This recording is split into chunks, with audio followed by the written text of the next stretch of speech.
Hello, ntimba nyingiddewo channel yaffe eno gye bayitawo Jjanjabe nga nkuleetedde entalo y'eddongo gwe abadde tagimanyi n'endwadde zeesobola okujjanjaba gwe aziyina.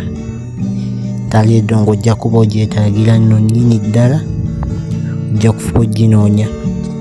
Kati gwe alina Candida akutawaanya, alina amabwa mu kamwa, alina ulcers, alina ebizimba, alina ebbwa, alina amannyo agaluma, kansa, omusujja, sickle cells, skin ulcers, ebirogologo, alina measles oba kiyita olukusense, ekiddukano, enjoka, kabootongo, ebizimba ku nnabaana, amambologa. Byonna ojja kuba onoonya eddagala lino likuyambe. Bw'alina ensanjabavu, omutwe oguluma, abasajja abanafu, ng'oli musajja munafu ojja kuba onoonya eddagala lino olifuna ebipapajjo likuyambe.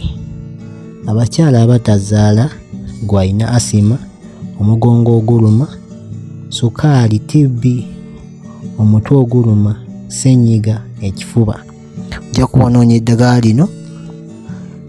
Ojja kuba olikozesa bulungi likuyambire ddala, naye ng'enkozesa ojja kuba ogenda ofuna ebipapajjo by'ogwo omuti obubajjangalabi, obisekule obyanikemu omusana gumu, zenyo ogwo omusana ogumu we gunaamala okubiyitamu obiggyeyo obisse mu ssefuliya. Kyonna ky'onooba obifumbiddemu bisseemu liita z'amazzi 7.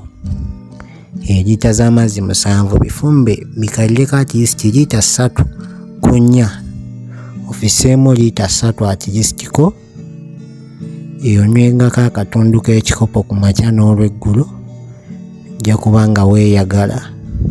Naye gyettanire nnyo olifuba olikozesa, tolimiisinga, fuba nnyo likozese, ligenda kuba likuyamba bulungi. Mwebale goberera channel yaffe eno gye bayitawo Jjanjabe, ngenda kusaba osubscribing sobole otambula ffenna tumanye eddagala n'ebikolo, sobole okwejjanjaba, obulamu bwaffe bubeere bulamu. Mweraba.